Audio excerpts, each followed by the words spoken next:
Mindset 5. If you're not growing, you're dying. The only thing constant in this world is change, and to keep up with that change and stay relevant means you have to learn.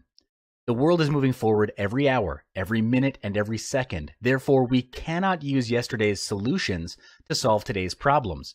The same goes for mindset. You cannot achieve a seven-figure income with a three-figure mindset.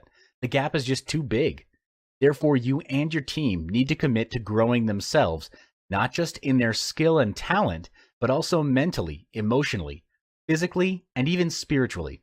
You might be wondering why so many areas. Well, try taking one area out. Does the business or would your staff still be able to contribute to their fullest potential?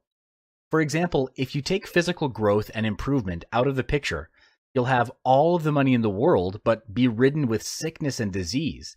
No matter the amount you earn, your health can never be replaced. And bear in mind, though, if you're learning the wrong things, whatever you do will be wrong. This is when unlearning comes into play. Unlearning is as important as learning.